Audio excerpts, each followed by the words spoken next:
விளக்கு ஏற்றுவது என்பது எல்லா மதங்களுக்கும் பொதுவானது. இதில் சிலருக்கு ஒற்றை விளக்கு ஏற்றலாமா அல்லது இரட்டை விளக்கு ஏற்றுவதுதான் விசேஷமா என்று சந்தேகம் இருக்கலாம். பொதுவாகவே நம்மால் முடிந்த வரையில் அதிக எண்ணிக்கையில் விளக்கு ஏற்றி வழிபடுவது என்பது சிறப்பை தரும். எனினும் எத்தனை விளக்கு ஏற்றுகிறோம் என்பதை விட விளக்கின் முகங்கள் எத்தனை என்பதை பொறுத்தே பலன்கள் மாறுபடும். உதாரணமாக, ஒரு முகம் சாந்தமான மனநிலையை தரும். 2 முகம் குடும்பத்தில் துயரங்கள் நீங்கும், செல்வம் தரும், சமூகத்தில் மதிப்பு மரியாதை கூடும்.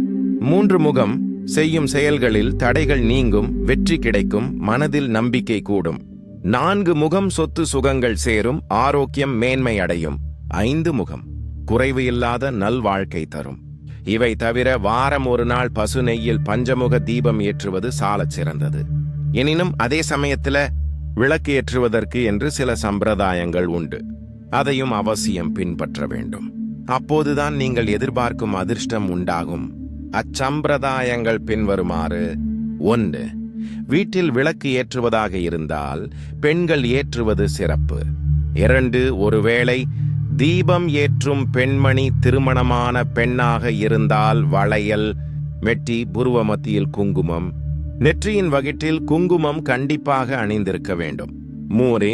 தீபம் ஏற்றுவதற்கு முன்பு விளக்கை மஞ்சள், குங்குமம், சந்தனம், உடன்பூ சாற்றி அலங்காரம் செய்திருப்பது அவசியம்.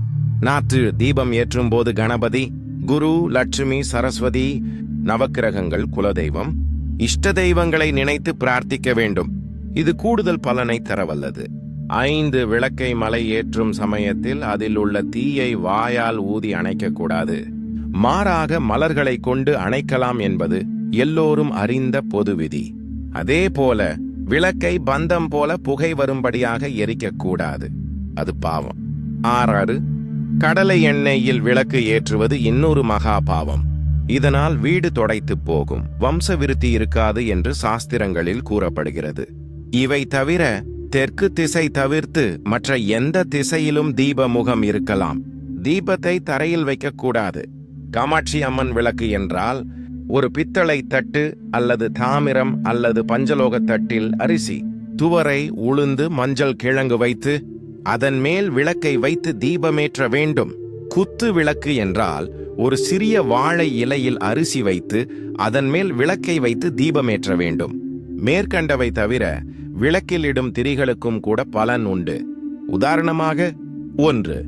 சுத்தமான பன்னீரில் பஞ்சை நனைத்து திரியாக்கி நிழலில் காய வைத்து விளக்கேற்ற பயன்படுத்தலாம். இதனால் மங்களம் வளரும். 2. திருமணத் தடை உள்ளவர்கள், வீட்டில் எந்நேரமும் சண்டை சச்சரவுகளுடன் வாழ்க்கை நடத்துபவர்கள், அதிக கடன் கொண்டவர்கள் சிவப்பு நூல் திரியினால் விளக்கேற்றலாம். 3. வீட்டில் துஷ்ட ஆவிகள் இருப்பதாக நினைத்தால் வெள்ளை ஏற்கன் திரி ஏற்றிட துஷ்ட சக்திகள் நீங்கி மங்களம் உண்டாகும். 4. மஞ்சள் நூல் திரியில் விளக்கேற்ற அம்மன் அருள் கிடைக்கும். 5. குலதெய்வ சாபம் உள்ளவர்கள் தங்கள் குலதெய்வத்துக்கு வாழைத்தண்டு திரியில் தொடர்ந்து தீபம் ஏற்றினால் சாபத்திலிருந்து விடுபடலாம். 6. தாமரை தண்டு திரி மகாலட்சுமியின் அருள் கிடைக்கச் செய்து வாழ்க்கையில் மங்களத்தை உண்டாக்கும். இது அதிர்ஷ்டத்தை தரும். இதனால் தரித்திர யோகம் கொண்ட ஜாதகம் கூட ராஜயோகமாக மாறிவிடும். 7. வெள்ளை வஸ்திர துண்டுகளை பன்னீரில் நனைத்து திரியாக திரித்து உலர்த்தி பின் அந்த திரியில் விளக்கேற்றி வர தெய்வ குற்றங்கள் நீங்கும். பின் குறிப்பு: வீட்டில் விளக்கு ஏற்றுவதாக இருந்தால் விளக்கை பிரம்ம முகூர்த்த நேரத்தில், அதாவது அருணோதயம் என்று சொல்வார்களே, அந்த சமயத்தில் ஏற்றலாம். அல்லது சாயந்தரட்சையில், அதாவது மாலையில், சூரியன் அஸ்தமிக்கும் முன்னர் பிரதோஷ வேளையில் தீபம் ஏற்றுதல் சிறப்பு. அதாவது பொதுவாக 6:40க்குள் அல்லது பஞ்சாங்கத்தில் சூரியன் அன்றைய தினம் அஸ்தமிக்கும் நேரத்திற்கு சற்று முன்னர் விளக்கு ஏற்றிவிட வேண்டும். புது மணப்பெண் புகுந்த வீட்டில் குத்து விளக்கு ஏற்றுவதற்கான காரணம் தெரியுமா? கல்யாணம் 1000 ஆண்டு அறுவடை என்ற பழமொழியை வீட்டில் உள்ள பெரியவர்களிடம் கேட்டிருப்போம். ஆம், திருமணம் என்பது ஒருவரையொருவர் ஆதரிக்கும் உறவாகும். இந்த உறவு உப்பு மற்றும் கசப்பு இரண்டையும் இனிமையாக்கும். நீங்களும் புதுமண பெண்ணாக புகுந்த வீட்டில் குத்து விளக்கேற்ற விரும்புகிறீர்களா? கவலை வேண்டாம். உங்களுக்கானவரை திருமணம் செய்ய நித்ரா மணமாலையில் பதிவு செய்யுங்கள். மேலும் இப்பதிப்பில் புதுமண பெண் புகுந்த வீட்டில் குத்து விளக்கு ஏற்றுவது ஏன் என்பதனை பற்றி பார்ப்போம். திருமண பெண் குத்து விளக்கு ஏற்றுவது ஏன்? இந்திய திருமண விழா ஒரு வண்ணமயமான கொண்டாட்டம் என்று சொல்லலாம். இன்றைய இளைஞர்கள் தங்கள் திருமணத்தை பற்றி வித்தியாசமாக நினைக்கிறார்கள்.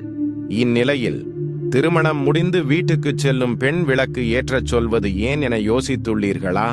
ஒரு பெண் கொண்டிருக்க வேண்டிய 5 நற்பண்புகளையும் குத்து விளக்கின் 5 முகங்களை ஏற்றுவதன் மூலம் உறுதிப்படுத்துவதாகும் என கூறுகின்றனர்.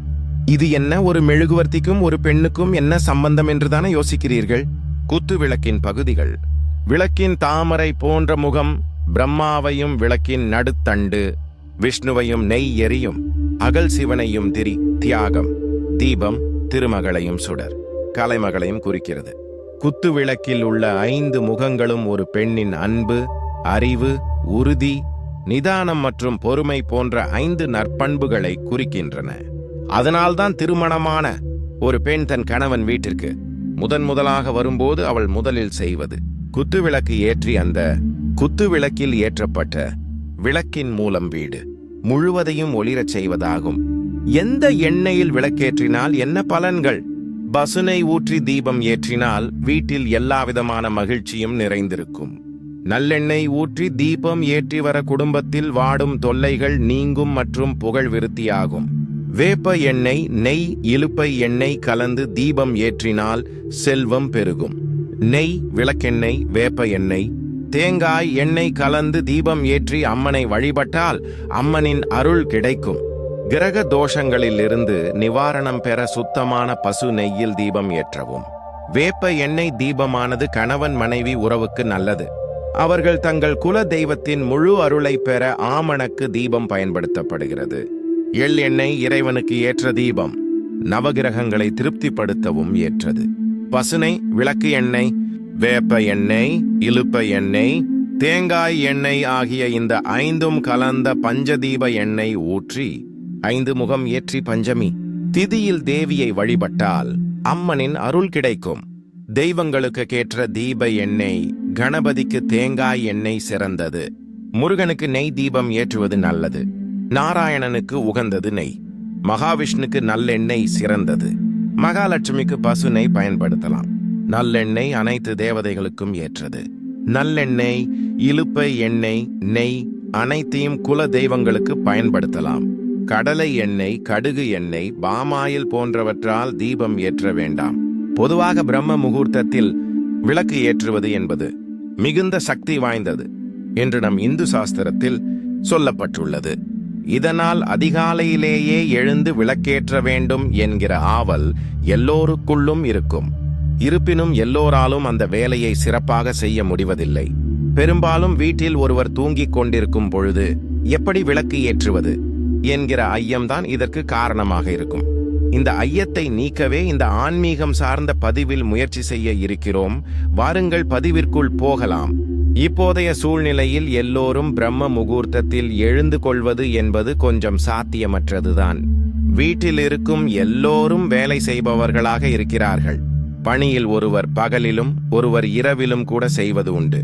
இரவு பணி செய்பவர்களால் அதிகாலையில் எழுவது என்பது சாத்தியமற்றது. வீட்டின் மூத்த தலைவி அதிகாலையில் எழுந்து விளக்கு ஏற்ற வேண்டும் என்றால் மற்றவர்கள் தூங்கிக் கொண்டிருப்பார்கள். மற்றவர்கள் தூங்கிக் கொண்டிருக்கும் சமயத்தில் பூஜை அறையில் விளக்கு ஏற்றுவது என்பது நல்லதா என்பதுதான் இப்போதைய கேள்வி அல்லவா? பிரம்ம முகூர்த்தம் என்பது எல்லா விதமான தோஷங்களையும் நீக்க வல்லது. இந்த பிரபஞ்சத்தின் ஒட்டுமொத்த சக்தியும் தன்னுள் கொண்டுள்ள இந்த நேரத்தை தான் பிரம்ம முகூர்த்தம் என்கிறோம். பிரம்ம முகூர்த்தத்தில் எழுந்து கொள்பவர்களுக்கு நல்ல நேரம், கெட்ட நேரம் என்றெல்லாம் எதுவுமே கிடையாது. பிரபஞ்ச ஆற்றல் அதிகமாகவும் மனம் ரொம்பவும் தெளிவாகவும் இருக்கும் நேரம் என்பதால் தான் அதன் சக்தி பன்மடங்கு அதிகமாக இருக்கிறது. பிரம்ம முகூர்த்தம் என்பதே சக்தி வாய்ந்த நல்ல நேரம்தான் என்று சாஸ்திர நூல்கள் கூறுகிறது. நம் சாஸ்திரத்தின்படி காலையில் மற்றும் மாலை வேளையில் இருவேளையிலும் தீபம் ஏற்றி வீட்டில் வழிபடுபவர்களுக்கு லட்சுமி கடாட்சம் உண்டாகும் என்பதுதான் நம்பிக்கை. அதிகாலையில் பிரம்ம முகூர்த்தத்தில் எழும்பொழுது குளிக்க வேண்டும் என்கிற அவசியம் கூட இல்லை. வாயை கொப்பளித்துவிட்டு முகத்தை வெறுமனே தண்ணீரில் கழுவிவிட்டு விளக்கு ஏற்றி வைத்தால் அனைத்து தேவர்களின் ஆசிர்வாதமும் நல்ல தேவதைகளின் அனுக்கிரகமும் கிடைக்கப்பெறும். பிரம்ம முகூர்த்தம் தோஷங்களுக்கு அப்பாற்பட்டது. இந்த நேரத்தில் யார் தூங்கிக் கொண்டிருந்தாலும் பரவாயில்லை. முதலில் எழுந்து கொள்பவர்கள் வீட்டில் விளக்கு ஏற்றி வைக்கலாம். ஒரு முகூர்த்தம் என்பது 48 நிமிடம் ஆகும். சூரிய உதயமாகும் நேரத்துக்கு முன் 1 மணி 36 நிமிடம், அதாவது 2 முகூர்த்தங்கள் தான் பிரம்ம முகூர்த்தம் என்று கூறப்படுகிறது. உங்கள் ஊரில் சூரிய உதயம் காலை 6 மணிக்கு இருந்தால் பிரம்ம முகூர்த்தம் 4:24 முதல் 5:12 வரை இருக்கும். இதன் அடிப்படையில் நீங்கள் உங்கள் ஊரில் இருக்கக்கூடிய சூரிய உதய நேரத்தை கணக்கிட்டு பிரம்ம முகூர்த்தத்தை குறித்துக் கொள்ளலாம். பிரம்ம முகூர்த்தத்தில் எழுந்து கொள்ள முடியாதவர்கள் சாதாரணமாகவே காலையில் எழுந்ததும் முதல் வேளையாக முகத்தை கழுவி பல் துலக்கி விட்டு வாசல் தெளித்து கோலமிட்ட பின்னர் பால் காய்ச்சும் பொழுது ஒரு டம்ளர் பாலை பூஜை அறையில் வைத்து பின் விளக்கேற்றி வைத்தால் சகல சௌபாக்கியங்களும் உண்டாகும். எனவே பிரம்ம முகூர்த்தத்தில் எழ முடியவில்லை என்று வருத்தம் கொள்ள வேண்டாம்.